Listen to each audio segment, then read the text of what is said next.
For as long as any of us can remember, we've just sort of accepted a basic fact of life. We're born, we live, and then, well, we get old.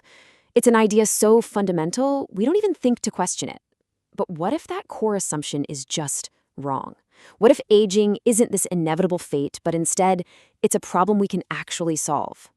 Okay, let's really get into this. This right here, this is Vera. She was the grandmother of the geneticist David Sinclair, and she lived what you'd call a truly full life. I mean, she was a bohemian in Hungary, she fled the Soviets as a refugee, and was one of the first women to rock a bikini on Australia's famous Bondi Beach. But her last decade, it was a slow fade. She got frail, she got sick, and she just accepted it. To her, it was the natural order of things. A story we all know, right? But what if Vera was wrong? What if that slow decline we call aging doesn't have to be the way it goes? This single question, this is the radical idea at the very heart of a whole new way of thinking about why we get old. Now, to understand this new idea, we first have to look at the old one. For decades, you see, science had a prime suspect for what causes aging, a culprit that seemed to explain everything perfectly. So the old theory went like this. Our bodies start with this perfect genetic blueprint, our DNA. But over time, from things like sunlight, from toxins, heck, just from simple mistakes when our cells copy themselves, this blueprint gets damaged. These little mutations pile up, they corrupt the genetic code, and that causes our cells to start malfunctioning. And that process, we thought, was aging. The go-to analogy here is a shattered DVD, right? If you take a disc with a movie on it and smash it into a million pieces, that digital information is gone. You can't just glue the shards back together and expect to watch the film. The data is just lost forever. And that's exactly how we used to think about genetic damage. But there was this huge piece of evidence, a kind of biological miracle, that just didn't fit. It was constantly nagging at this theory, suggesting that maybe, just maybe, the original information wasn't being lost at all. And the proof? It comes from cloning. Get this, scientists can take a single cell from an old animal, let's say an old sheep, and use its DNA to create a brand new, perfectly healthy, young sheep. Now, think about it. If aging was really like a shattered DVD, a permanent loss of that digital DNA, this would be absolutely impossible. This proves that the original youthful blueprint is still in there, perfectly intact, inside that old cell. So, if our DNA, our digital code, isn't actually the problem, then what is? Well, this leads us to a new culprit and a revolutionary new idea, the information theory of aging. To really get this, you have to know that our cells are actually juggling two types of information. First, you've got the digital info. That's the genome, our DNA. It's the rock-solid long-term blueprint. But then there's the analog information, the epigenome. The best way to think about the epigenome is like the software that reads the DNA. It's what tells a cell, hey, you're going to be a skin cell, or you need to be a heart cell, by controlling which genes get turned on and off. And this is the core of it all. The information theory of aging says that aging isn't about losing the DNA blueprint itself. No, it's the gradual corruption of the epigenome, the software system that's supposed to be reading that blueprint. The cell basically forgets how to access the right information at the right time.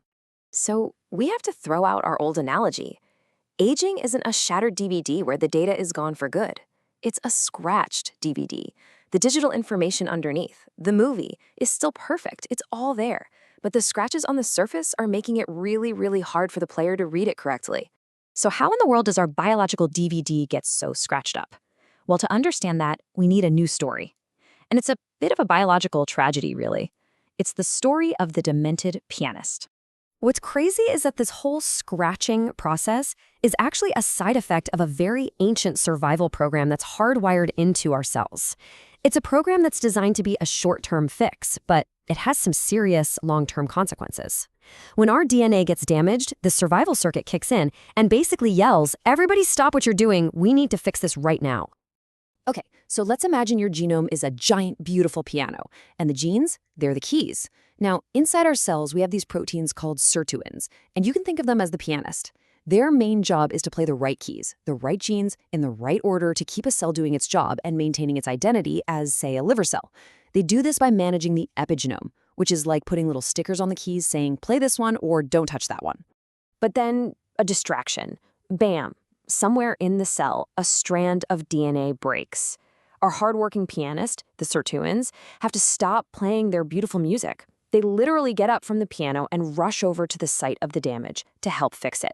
But here's the crucial part. After the repair is done, they don't always go back to their original spot at the piano. Some of them get a little lost on the way back. Now, imagine this happening not just once, but over and over again for decades. We're talking tens of thousands of these little DNA breaks every single day. Over time, our pianist gets more and more disoriented, more demented. It starts forgetting which keys it's supposed to play. A skin cell might accidentally start playing the music for a muscle cell. This loss of identity, this epigenetic noise, this chaotic music, that is what we actually experience as aging. Okay, I know, a demented pianist, a scratched-up DVD, it all sounds pretty hopeless, doesn't it? But hold on, because this is the exact moment where the entire story flips. Because shifting from a shattered DVD to a scratched one, well, that changes everything. It reframes aging not as some permanent, irreversible loss, but as a problem that might actually be reversible. This whole new way of thinking brings an incredible amount of hope.